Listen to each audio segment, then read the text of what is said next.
Diabetes दो प्रकार के होते हैं, टाइप 1 और टाइप 2। टाइप 2 हमारे देश में ज्यादा होता है, जो जिसको हम नॉन इंसुलिन डिपेंडेंट डायबिटीज बोलते हैं।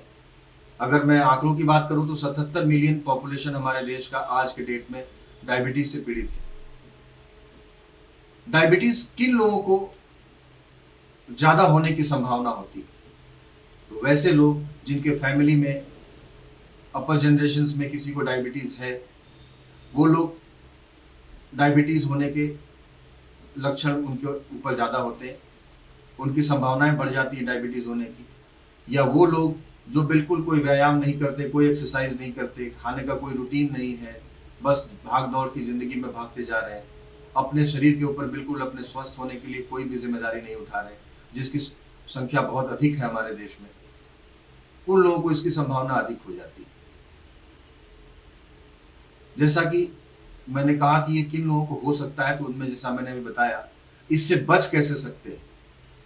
जैसे कि हमने बताया कि जेनेटिक है, फैमिली में किसी को है, वैसे लोगों को, या जिनको एक्सरसाइज करने की आदत नहीं है, वैसे लोगों को ये जरूर ध्यान देना होगा कि एटलीस्ट 45 मिनट्स का सुबह उठ के ब्रिस्क वॉक जरूर करें। Brisk walk means not normal walk, brisk walk मतलब प्रॉपर ब्रिस्क वॉक 45 मिनट का डेली लें।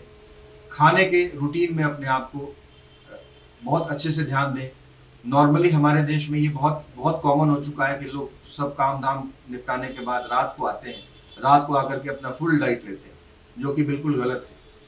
आदमी को एक पिरामिड के हिसाब से लेना चाहिए कि ब्रेकफास्ट सबसे ज्यादा, लंच उससे कम, डिनर सबसे कम, और डिनर भी रात के सोने के 1-1.5 घंटे पहले कम से कम लेना चाहिए। नियमित व्यायाम, नियमित एक्सरसाइज, योगा, इन चीजों से अगर अपने आप को आप मोटापे से बचाते हैं, शरीर को स्वस्थ रखते हैं, तो डायबिटीज होने के लक्षण काफी कम हो जाते हैं। अब स्ट्रेस भी इसमें एक बहुत इंपॉर्टेंट रोल रखने लगा है कि आदमी को ज्यादा स्ट्रेस लेने की वजह से भी ऐसा देखा जा रहा है कि उनको शुगर लेवल हाई होते जा रहा है। नॉर्मली अब इसके लक्षण क्या है? तो इसके लक्षण में फटीग यानी कि बहुत सुस्ती लगना, प्यास बहुत लगना, रात को यूरिन का बार बार आना, वेट लॉस होना, ये सारे लक्षण डायबिटीज के होते हैं। वैसे तो ये लक्षण और भी कई बीमारियों में होते हैं, बट ये डायबिटीज के भी एक प्रमुख लक्षणों में से आते हैं। तो दोस्तों, अगर आप में से किसी को ऐसा कोई लक्षण दिख रहा हो, तो एक बार जाकर के अपने शुगर की जांच जरूर कराएं। उससे आपको पता चलेगा, क्योंकि नॉर्मली मैक्सिमम केसेस में आदमी एक रूटीन टेस्ट में ऐसी एक्सीडेंटल फाइंडिंग में ही शुगर का पता चलता है। तो जब भी आपको इस तरह के कोई लक्षण आए, तो आप जरूर अपने शुगर की जांच कराएं। और यदि शुगर आपके नॉर्मल रेंज से ऊपर आ रहा है, तो आसपास में जो भी आपके निकटतम डॉक्टर हैं, जिनको जो भी आपकी फैमिली के फिजिशियन है या डायबिटोलॉजिस्ट हैं, उनसे संपर्क करें और इसका एक प्रॉपर इलाज कराएं। हम अपने प्रैक्टिस में बहुत कॉमन एक चीज को देखते हैं कि हमारे डायबिटीज के पेशेंट को हम डॉक्टर्स दवाई प्रेस्क्राइब करते हैं, बट जब वो वापस आते हैं फॉलोअप पे, शुगर बढ़ा होता है। पता चलता है कि आपने दवाई तो दी, लेकिन अड़ोस पड़ोस के लोगों ने उनको एक सलाह दे दी कि ये खा लो, वो खा लो, इससे तुम्हारा शुगर ठीक हो जाएगा, दवाई बहुत मत खाया करो। और ये बहुत कॉमन होता जा रहा है। तो मैं आप लोगों से ये अनुरोध करूंगा कि जब कोई आपका डॉक्टर कोई आपको दवाई बताता है, कोई तरीका बताता है किस तरीके से आपको रखना है और आपको इलाज करना है, तो उसको जरूर पालन करें। नहीं तो इसके कॉम्प्लिकेशंस बहुत खराब है। इससे किडनी खराब होती है, आंख का रेटिना खराब होता है, हार्ट पे प्रेशर बढ़ जाता है, नर्व्स आपके कमजोर हो जाते हैं। तो ऐसी कई सारी बीमारियां हैं, और इनसे खराबी जो होगी वो इरिवर्सिबल होती है।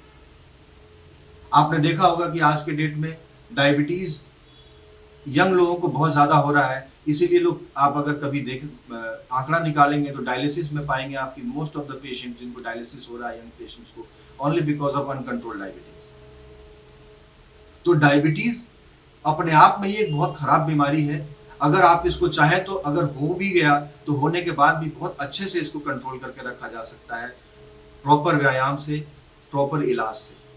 बहुत परेशानी का चीज ये नहीं है अगर हम इसको ध्यान से इसका इलाज करें। तो मैं आप लोगों से अनुरोध करूंगा कि कभी भी इस तरह के कोई लक्षण आए, तो ऐसे लक्षण के लिए आप निकटतम जो भी आपके डॉक्टर हो, जो भी फिजिशियन हो, जो भी डायबिटोलॉजिस्ट हो, उनको जरूर मिलें और अपने इस चीज का उपचार कराएं, और अपने दिनचर्या को प्रॉपर सुधार करके, जैसा हमने अभी पहले सलाह दिया, उसके हिसाब से अपने लाइफस्टाइल को चेंज करें, ताकि इस आने वाले समय में ऐसी खराब बीमारी आप में से किसी को ना हो। धन्यवाद।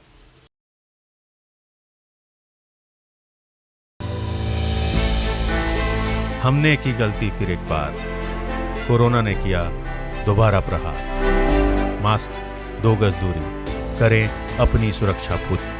कोरोना टीका हम सबको लगाना है, मिलकर साथ समझदारी से कोरोना को हराना है। उत्तर प्रदेश का हाल, 5 साल कितने कमाल। यूपी किस पर राजी, क्या अखिलेश पलटेंगे बाजी। किसान का चेहरा क्या सिर्फ चुनावी मोहरा। ब्राह्मण शंख बजाएगा, किसको कुर्सी दिलाएगा।